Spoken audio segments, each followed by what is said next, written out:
Αγαπητοί και αγαπητές μου, γεια και χαρά και καλή εβδομάδα. Στο Συμβούλιο της Επικρατείας ο νόμος για τον φόρο ακίνητης περιουσίας. Δεν είναι ένας, δεν είναι δύο. Χιλιάδες αριθμούν οι πολίτες που ζητούν να κριθεί αντισυνταγματικός ο τρόπος φορολόγησης της ακίνητης περιουσίας που επιβάλλεται με νόμους που έχει ψηφίσει η κυβέρνηση από το 2010 και εδώ με πρώτον τον 3842 από το 10. Σε όλα τα δικαστήρια της χώρας έχουν προσφύγει αμέτρητοι πολίτες για την υπερβολική φορολόγηση των ακινήτων για το 2010, 11, 12 και 13. Το Συμβούλιο της Επικρατείας μάλιστα και την Ολομέλειά του αποσχόλησαν 3 υποθέσεις όπου καταγγέλθηκε η αντισυνταγματικότητα υπερφορολόγηση που η δίμευση της περιουσίας είναι αναπόφευκτη.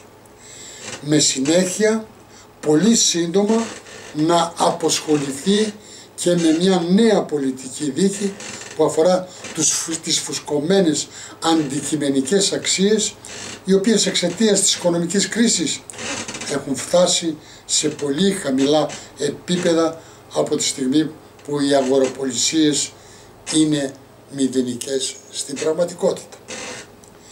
Η υπόθεση που εκδικάστηκε από το Συμβούλιο της Επικρατείας, η απόφαση της οποίας αναμένεται να εκδοθεί μέχρι το φθινόπωρο, αν αποδειχθεί με τα υπερασπιστικά στοιχεία που κατέθεσαν οι δικηγόροι των θυγωμένων για την αντισυνταγματικότητα του νόμου 3842 του 10 που παραβιάζει κατοχυρωμένα συνταγματικά δικαιώματα, τότε όλοι όσοι έχουν κάνει προσφυγές αλλά και όσοι δεν έχουν κάνει θα ασχίσουν το δικαίωμα της επιστροφής των καταβληθέντων ποσών. Σε καμιά περίπτωση δεν μπορεί να αμφισβητηθεί το γεγονός ότι με τον νόμο αυτό δεν έγινε δυστυχώς σεβαστές οι διατάξεις που κατοχυρώνουν την οικονομική ελευθερία και τη συμμετοχή στην κοινωνική ζωή, που προστατεύουν την κατοικία, ειδικότερα την πρώτη και μοναδική, που διεθνείς συνθήκες προστατεύουν την περιουσία, που οι Έλληνες πολίτες είναι υποχρεωμένοι να συνεισφέρουν αδιακρίτως στα δημόσια βάρη, όμως ανάλογα των δυνάμεών του καθενός και όχι με οριζόντιες αποφάσεις εξίσου από όλους.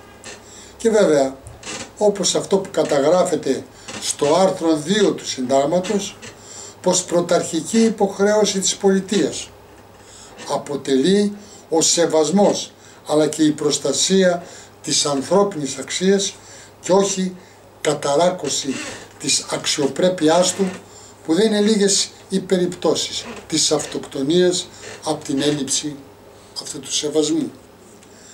Αναμένονται λοιπόν με πολύ μεγάλο ενδιαφέρον οι αποφάσεις του Συμβουλίου της Επικρατείας για τις προσφυγές με αντικείμενο την υπόθεση του φόρου ακίνητης περιουσίας, τα γνωστά χαράτσια που φορτώθηκαν μάλιστα να εισπράττονται από τη ΔΕΗ με την απειλή μάλιστα της διακοπής του ρεύματος. Και αν βέβαια οι αποφάσεις αυτές δικαιώσουν τους πολίτες που προσέφυγαν, τότε θα υπάρχει το δεδικασμένο που θα δικαιώσει όλους μας. Με την κυβέρνηση να έχει μεγάλο πρόβλημα, όχι επειδή θα αποδειχθεί για άλλη μια φορά η ασέβεια που δείχνει στο Σύνταγμα, με τον αντιπρόεδρό της μάλιστα να είναι καθηγητής του συνταγματικού δικαίου, ζητώ συγγνώμη αν δεν είναι έτσι και δεν το λέω σωστά, αλλά γιατί θα επηρεάσει σε τέτοιο βαθμό τα προϋπολογιστέντα έσοδα από την κυβέρνηση και από αυτά που δεν θα πρόκειται να εισπράξει και από όσα έχει εισπράξει να τα επιστρέψει στους δικαιούχους πολίτες. Αναταράξεις τέτοιας έντασης που δεν είναι και απίθανο να προκαλέσουν ακόμα και την πτώση της κυβέρνησης. Εκτός κι αν επινοήσει και άλλες παρεκτροπές για να αποφύγει τις πρόορες εκλογές μέσα από ένα άλλο αναπόφευκτο μνημόνιο, άσχετα αν διακηρύττει ότι σε καμιά περίπτωση δεν το επιθυμεί. Οι όποιες εξελίξεις όμως σίγουρα εξαρτώνται από τις αποφάσεις του Συμβουλίου της Επικρατείας, οι οποίες δεν μπορεί να μην γίνουν σεβαστές από όλους μας, πόσο μάλλον από την κυβέρνηση. Συμφωνείτε? Καλό σας βράδυ.